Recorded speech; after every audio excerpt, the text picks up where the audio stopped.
Two witnesses took the stand. Both of them were white.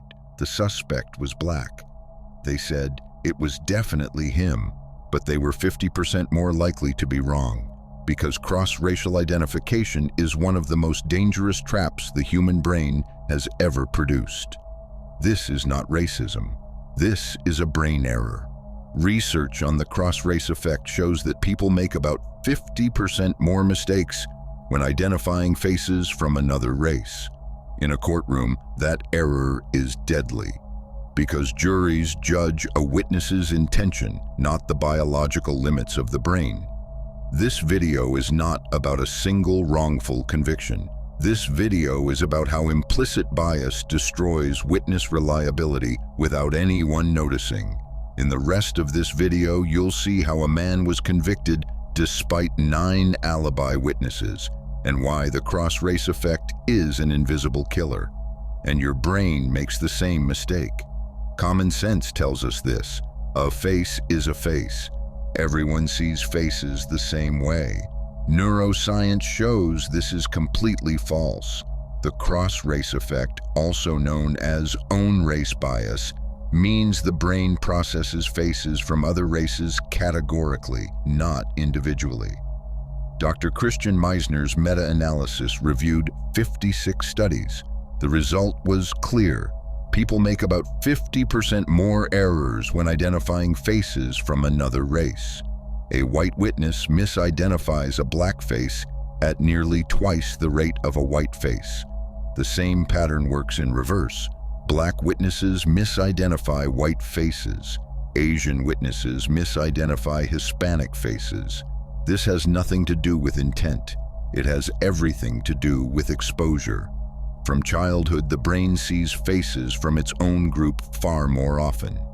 The fusiform face area, the brain's facial recognition center, codes the patterns it sees most frequently. Other faces are labeled as out-group. Details are lost. In court, this becomes implicit bias. The Guy Miles case is a textbook example of this blind spot. The witness was not lying. The witness believed they were certain, but their brain could not accurately process a face from another race. And that limitation turned into a conviction, but the real danger had not even begun. Juries do not weigh evidence equally. They trust prosecution witnesses more than alibi witnesses. A study published in the Journal of Applied Psychology found that jurors rate prosecution witnesses as 70% reliable, while alibi witnesses are rated only 30% reliable. Because jurors think this: alibi witnesses are friends or family. Of course they would lie. The Guy Miles case is the most painful example of this imbalance. In 1990, a robbery took place in California. The victims were white. Two witnesses described the suspect: black, tall. Police arrested Guy Miles. He was 22 years old. Black, Miles said, "I was in Las Vegas that day." 9 witnesses confirmed it. Cousins, friends, a motel clerk. Motel records were presented. Phone records, credit card records. The prosecutor told the jury they're all lying to protect him, and the jury believed him. 2 white witnesses were trusted over 9 alibi witnesses, because the cross-race effect does not only affect witnesses, it affects juries. White witnesses are seen as neutral observers. Black alibi witnesses are seen as biased defenders. That perception gap paralyzes justice. You might be thinking, if there are 9 witnesses, he must be innocent. The jury should see that. I used to think that too. But research shows jurors trust prosecution witnesses twice as much. This is where innocence disappears. Psychologists call this in-group preference. People trust those who look like them and doubt those who do not. In the Guy Miles case, the jury consisted of 11 white jurors and 1 black alternate. The witnesses were white. The defense witnesses were black. The defendant was black. The preference was clear. In 1994, researchers at Ohio State University tested the cross-race effect in juries. White jurors convicted black defendants 20% more often than white defendants using the exact same evidence. Only the face changed. The evidence did not. The verdict did. Guy Miles was sentenced to 75 years in prison. The only evidence was 2 white witnesses who said they were certain, 9 alibi witnesses, motel records, credit card records. None of it was enough. 18 years later, the real robbers were caught during another crime. They confessed. They said, "We committed the 1990 California robbery."